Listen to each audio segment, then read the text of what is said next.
Chapter 1 mission. एक बड़े से टूटे हुए घर के अंदर एक अंधेरे कमरे में 3 आदमी जख्मी हालत में पड़े हुए थे। उन दोनों में से 2 आदमी ने मिलिट्री की यूनिफॉर्म पहन रखी थी और तीसरे आदमी ने घर पर पहने जाने वाले नॉर्मल कपड़े, और उन दोनों को देखकर ही लग रहा था जैसे कि उन दोनों को किसी ने अपनी कैद में रख रखा हो और उन्हें बेरहमी से मारा गया हो। टीचर, हमें माफ कर दीजिए, हम आपको नहीं बचा पाए, उन दोनों मिलिट्री ऑफिसर में से एक ऑफिसर ने कहा। उस ऑफिसर के चेहरे पर अपने मिशन के फेल होने का दुख साफ दिखाई दे रहा था।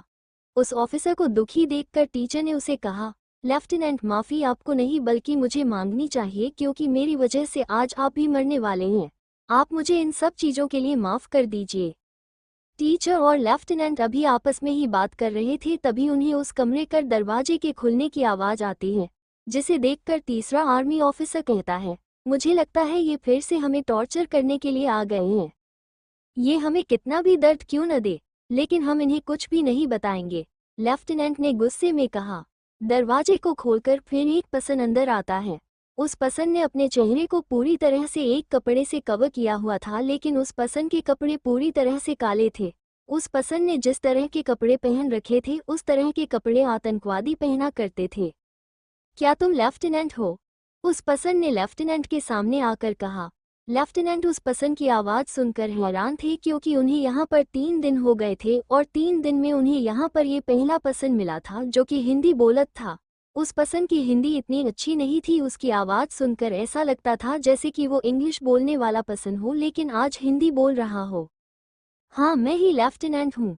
लेफ्टिनेंट ने उस पर्सन की हिंदी पर ध्यान न देकर उसे अपने बारे में बताया। लेफ्टिनेंट को उस पर्सन की आंखों के सिवाय और कुछ भी नहीं दिखाई दे रहा था।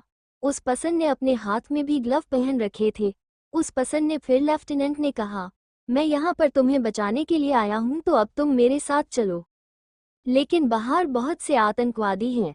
लेफ्टिनेंट ने उस पर्सन को रोकते हुए कहा, लेकिन उस पर्सन ने लेफ्टिनेंट की बात पर बिल्कुल भी ध्यान नहीं दिया और उनसे बिना कुछ कहे उस कमरे से बाहर चला गया। लेफ्टिनेंट ने भी फिर ज़्यादा कुछ नहीं सोचा था और वे भी टीचर और अपने साथी के साथ उस कमरे से बाहर आ गए थे। कमरे से बाहर आने के बाद उन्होंने अपनी आंखों के सामने जो नज़ारा देखा था उसे देखकर वे हैरान थे।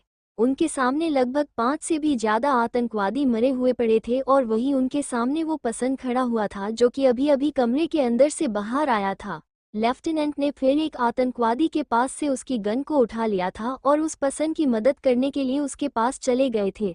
लेफ्टिनेंट ने उस पर्सन के पास आने के बाद उससे पूछा, तुम्हारी टीम में टोटल कितने मेंबर हैं और तुम कौन सी ब्रांच से हो? मेरी टीम में सिर्फ मैं अकेला हूं और मैं तुम्हें इससे ज़्यादा इन्फॉर्मेशन नहीं दे सकता हूं, उस पर्सन ने लेफ्टिनेंट को बताया और आगे की ओर जाने लगा।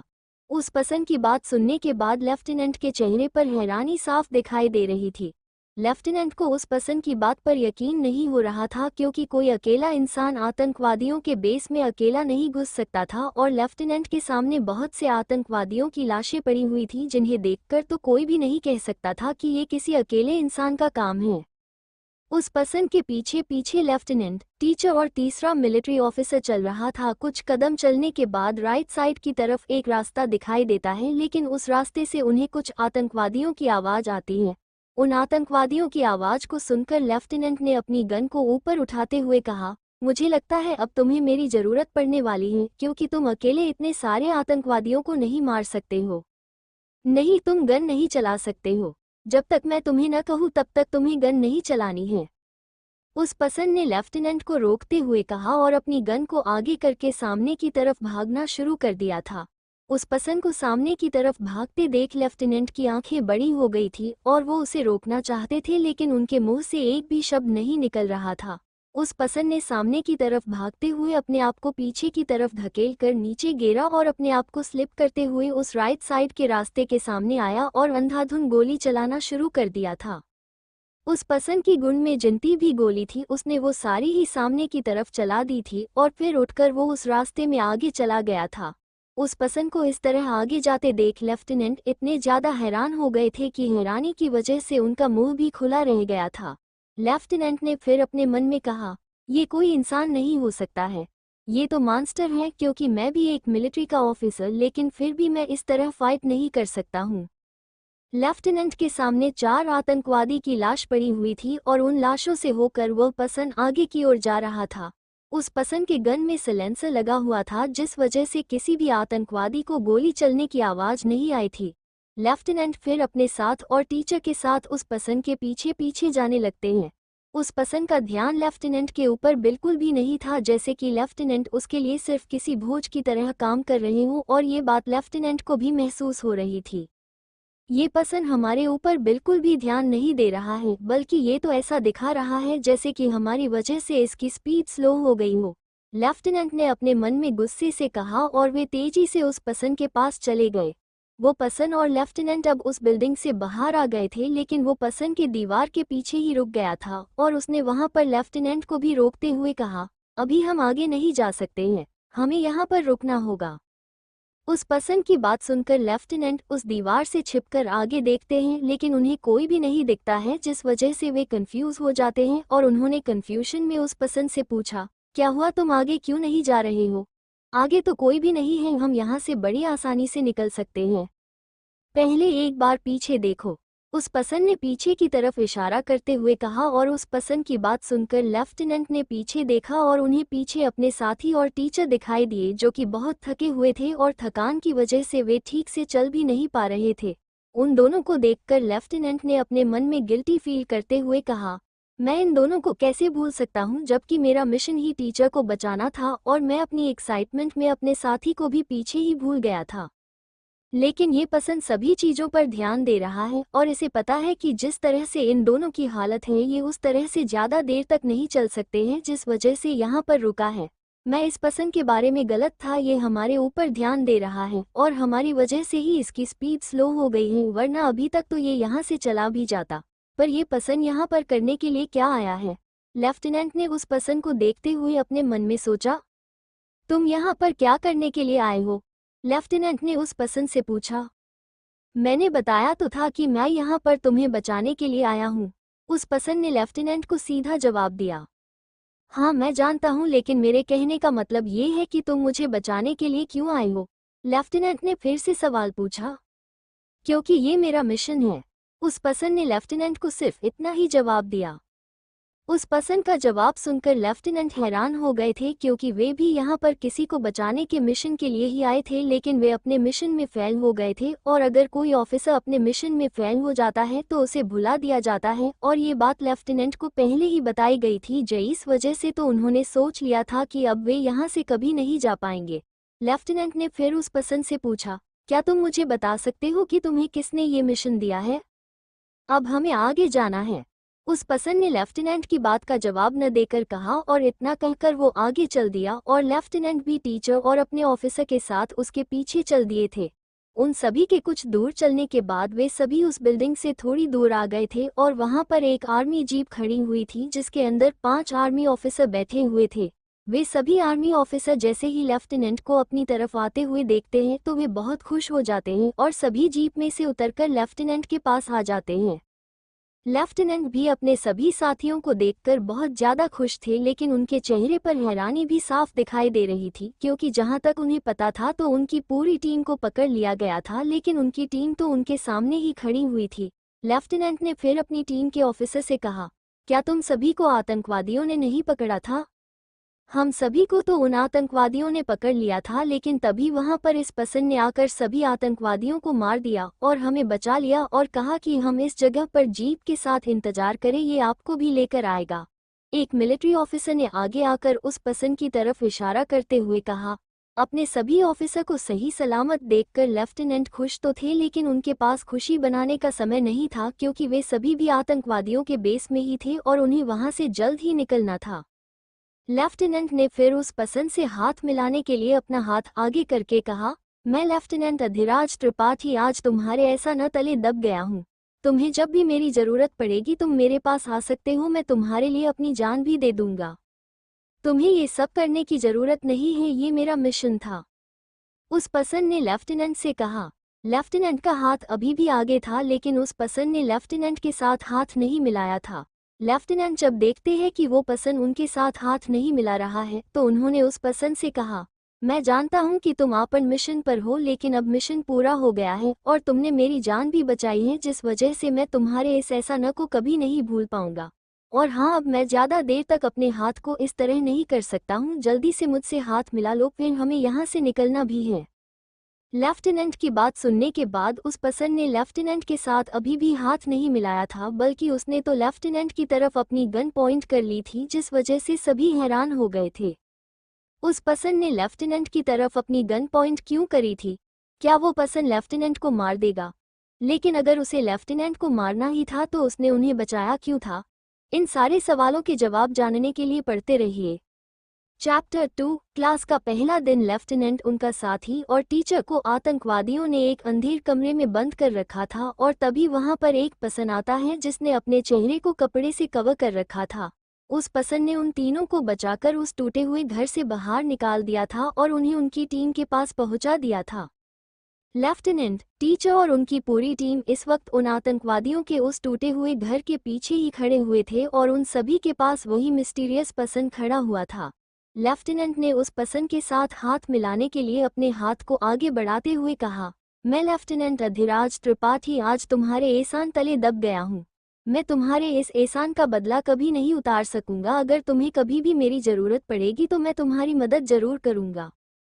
लेफ्टिनेंट की बात सुनकर उस पर्सन ने लेफ्टिनेंट से कहा, ये मेरा मिशन था और मैंने सिर्फ अपना मिशन ही पूरा किया है। मैं जानता हूँ तुमने सिर्फ अपना मिशन ही पूरा किया है, लेकिन तुमने मेरी और मेरी पूरी टीम की जान बचाई है और मैं इस बात को कभी नहीं भूल सकता हूँ। लेफ्टिनेंट ने उस पर्सन से मुस्कुराकर कहा। लेफ्टिनेंट ने उस पर्सन से हाथ मिलाने के लिए अभी भी अपना हाथ आगे कर रखा था, लेकिन उस पर्सन ने लेफ्टिनेंट से अभी भी हाथ नहीं मिलाया था। उस पर्सन को तभी कुछ महसूस होता है और उस पर्सन ने सभी से चिल्लाकर से कहा, सभी नीचे बैठ जाओ। उस पर्सन की बात सुनकर कोई कुछ समझ पाता तभी उन्हें बजूका गन के चलने की आवाज आती है और फिर वहां पर एक ब्लास्ट होता है और सभी जगह पर धूल ही धूल हो जाती है।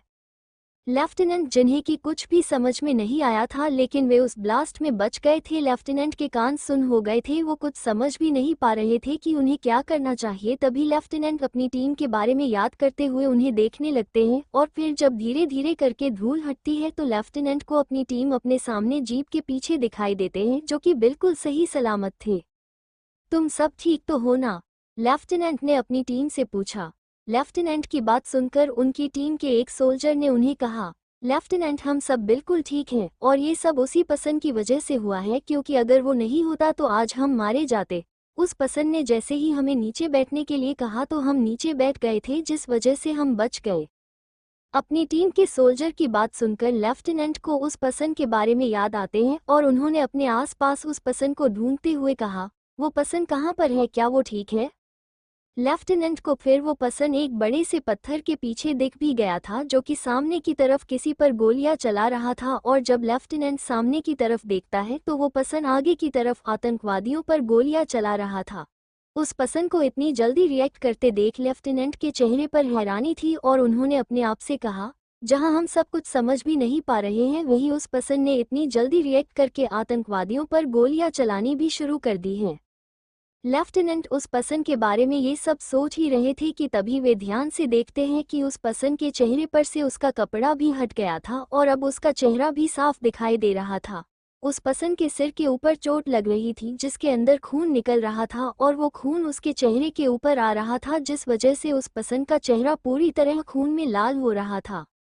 लेफ्टिनेंट की नज़र जब उस पर्सन के चेहरे पर जाती है तो उनका मुंह हैरानी की वजह से खुला रह गया था और उनके मुंह से हैरानी में ही निकल गए था, जिसे मैं मॉन्स्टर कह रहा था वो तो सिर्फ एक 16 साल का बच्चा है। लेफ्टिनेंट की जान जिस पर्सन ने बचाई थी वो पर्सन एक 16 साल का लड़का था। उस लड़के के बाल उसकी आंखों तक आ रहे थे और उसकी दोनों काली आंखें ऐस बड़ी ही थी मानो उनमें खून उतर आया हो और उसका रंग दूध की तरह गोरा था। यही वो दिन था जब मैं पहली बार कुणाल से मिला था और आज उस बात को पूरे 2 साल हो गए हैं। लेफ्टिनेंट ने अपनी पूरी टीम से कहा। लेफ्टिनेंट इस वक्त अपनी पूरी टीम को ये सारी कहानी बता रहे थे कि ऐसे वे पहली बार उस पर्सन से मिले थे और उस पर्सन का नाम कुणाल था। पर लेफ्टिनेंट, आपको क्या लगता है, क्या हमने कुणाल को भेजकर अच्छा किया है? लेफ्टिनेंट की टीम के एक सोल्जर ने लेफ्टिनेंट से पूछा। हाँ, हमने उसे यहाँ से उसके फैमिली के पास भेजकर बहुत अच्छा किया है क्योंकि उसे फैमिली के प्यार की जरूरत थी, लेफ्टिनेंट ने उस सोल्जर से कहा। वही दिल्ली के आर के पुरम सिटी के सबसे बड़े दिल्ली पब्लिक स्कूल डीपीएस की फर्स्ट ईयर की क्लास के अंदर टीचर एक लड़के के साथ आती है। उस क्लास के अंदर एक सेट स्टूडेंट बैठे हुए थे और वहां पर लगभग 62 चेयर और 32 टेबल रखी हुई थी। एक टेबल के ऊपर एक साथ दो स्टूडेंट बैठे हुए थे। सिर्फ एक ही टेबल ऐस बड़ी ही थी जिसके ऊपर सिर्फ एक ही स्टूडेंट बैठा हुआ था और वो एक लड़का था और उसकी साइड की चेयर के ऊपर कोई भी नहीं बैठा हुआ था। टीचर और उनके साथ आया लड़का क्लास के अंदर आने के बाद शांति से खड़े हो जाते हैं और टीचर के क्लास के अंदर आते ही सभी स्टूडेंट अपनी अपनी चेयर पर से खड़े हो जाते हैं और टीचर को गुड मॉर्निंग करते हैं। टीचर फिर सभी को बैठने के लिए कहती हैं और फिर उन्होंने सभी को अपने साथ खड़े लड़के के बारे में बताते हुए कहा, बच्चों ये आपकी क्लास का नया स्टूडेंट है और इसका नाम कुणाल तोमर है। उस लड़के का नाम कुणाल तोमर था और उसकी उम्र 18 साल थी और कुणाल की हाइट 6'4" थी और उसका दूध के जैसे गोरे रंग की वजह से वो बहुत ही ज्यादा हैंडसम लग रहा था। और कुणाल ने व्हाइट कलर की शर्ट और ग्रे कलर की पैंट पहन रखी थी और उसने अपनी शर्ट के ऊपर एक ग्रे कलर का कोट पहन रखा था। उस क्लास की सभी लड़कियां कुणाल को देखकर उसकी दीवानी हो गई थी और वे सभी एकटक उसे ही देख रही थी। मेरा नाम कुणाल है और आज से मैं आपके साथ ही पढ़ने वाला हूँ, कुणाल ने एक मुस्कान के साथ सभी स्टूडेंट को अपना नाम बताते हुए कहा। कुणाल की मुस्कान को देखकर सभी लड़कियों के गाल शर्म की वजह से लाल हो गए थे और उन्होंने अपने आप से ही कहा, यार ये कितना ज्यादा हैंडसम है। कुणाल कोई और नहीं बल्कि वो ही पसंद था जिसने लेफ्टिनेंट की जान बचाई थी और उसे लेफ्टिनेंट ने ही यहाँ दिल्ली की इस सिटी के अंदर भेजा था। कुणाल जब दिल्ली के एयरपोर्ट पर आया था तो उसे वहां पर लेने के लिए उसके दादाजी आए थे। कुणाल के दादाजी ने जैसे ही कुणाल को देखा था तो वे उसे देखते ही पहचान गए थे और उन्होंने उसे गले लगा लिया था। कुणाल उस वक्त समझ नहीं पा रहा था कि उसे क्या करना चाहिए क्योंकि उसे जो उस वक्त महसूस हो रहा था उसने वो पहले कभी भी महसूस नहीं किया था। कुणाल फिर अपने दादाजी के साथ अपने घर पर भी आ गया था और वो घर पर आकर और भी ज्यादा हैरान हो गया था क्योंकि उसके घर में उसकी छोटी बहन भी थी। कुणाल की बहन की हाइट 4'8" ही थी और उसकी उम्र 16 साल थी। कुणाल की बहन के बाल उसके कंधे तक आ रहे थे और उसकी बहन की आंखों को कोई एक बार देख ले तो उसकी नीली आंखों के उस समुद्र में वो कहीं खो जाएगा और उससे कभी बाहर ही नहीं निकल पाएगा। कुणाल की बहन की एक अदा ही किसी को अपने प्यार में घेरने के लिए काफी थी। कुणाल की बहन कुणाल को देखकर बहुत ज्यादा हैरान थी और वो समझ नहीं पा रही थी कि उसे अपने भाई से क्या कहना चाहिए। कुणाल की बहन अभी इस बारे में सोच ही रही थी कि तभी कुणाल उसे कहता है, कियारा तुम आज भी नहीं बदली हो। कुणाल की बात सुनकर कियारा की आंखें बड़ी बड़ी हो गई थी और उसकी आंखों में पानी आ गया था और फिर उसने कुणाल को गले से लगा लिया था और रोते हुए कुणाल से कहने लगी थी, भैया तुम कहाँ चले गए थे? तुम इतने समय से कहाँ थे? क्या तुम्हें कभी हमारी याद नहीं आई? अब तुम कभी भी मुझसे दूर मत जाना, हमेशा हमारे साथ रहना। हाँ हाँ ठीक है, पहले तुम शांत हो जाओ। अब मैं हमेशा यहीं पर रहूंगा और कभी भी तुमसे दूर नहीं जाऊंगा, कुणाल ने एक मुस्कान के साथ कियारा से कहा। कुणाल की बात सुनकर कियारा ने अपनी आंखों से आंसू को पूछा पर वो कितनी भी कोशिश कर ले लेकिन अपनी आंखों के आंसू को नहीं रोक पा रही थी, मानो वे खुशी के आंसू हो। कियारा चलो अब भैया के लिए खाना लगा दो, दादाजी ने कियारा से कहा और दादाजी की बात सुनते ही कियारा ने उनसे कहा, जी दादाजी। और इतना कहकर वो खाना बनाने के लिए किचन में चली गई थी और फिर दादाजी ने कुणाल से कहा, कुणाल आओ मैं तुम्हें भी तुम्हारे कमरे में छोड़कर आता हूँ, तुम फ्रेश होकर खाना के लिए आ जाओ। जी दादाजी। ये कहते हुए कुणाल भी दादाजी के साथ अपने कमरे के अंदर चला गया था। कुणाल अपनी क्लास के अंदर खड़ा हुआ था, ये सब सोच रहा था और टीचर सभी को कुणाल के बारे में बता रही थी। टीचर ने फिर क्लास में सबसे पीछे एक चेयर पर इशारा करते हुए कहा, कुणाल तुम वहां पर जाकर बैठ सकते हो। टीचर की बात सुनकर कुणाल उस तरफ देखता है जिस तरफ टीचर ने इशारा किया था और वो देखता है कि क्लास में सबसे पीछे की चेयर पर एक लड़का बैठा हुआ था जिसने कि कुणाल की तरह ही कपड़े पहन रखे थे। उस पूरी क्लास के अंदर कुणाल और वो लड़का ही था जो कि स्कूल की पूरी यूनिफॉर्म में थे, वरना किसी ने कलरफुल शूज पहन रखे थे तो किसी लड़के ने अपने बाल बढ़ा रखे थे, वरना किसी स्टूडेंट ने अपने स्कूल के कोट की बजाय दूसरी जैकेट पहन रखी थी। कुणाल फिर सबसे पीछे उसी स्टूडेंट के पास जाने लगता है जिसके पास जाने के लिए उसे टीचर ने कहा था, और वही बीच में एक स्टूडेंट बैठा हुआ था जिसने की नीले रंग की जर्सी पहन रखी थी, और वही उसकी साइड की लाइन में उससे एक चेयर पीछे की ओर एक और स्टूडेंट बैठा हुआ था जिसने की काले रंग की जैकेट पहन रखी थी। काले रंग की जैकेट पहने स्टूडेंट ने नीली जर्सी पहने स्टूडेंट से कहा, जीत आज इसका पहला दिन है, इसका स्वागत अच्छे से करना। राघव, क्या तुम मुझे जानते नहीं हो? मैं अपने मेहमान की इज्जत करना अच्छे से जानता हूँ। जीत ने राघव से कहा। तो आखिरकार जीत और राघव कुणाल के साथ क्या करने वाले थे? क्या वे दोनों मिलकर कुणाल को बुली करने वाले थे? और क्या उन दोनों को सबक सिखाएगा? क्या कुणाल की सच्चाई सबके सामने आ जाएगी? इन सारे सवालों के जवाब जानने के लिए पढ़ते रहिए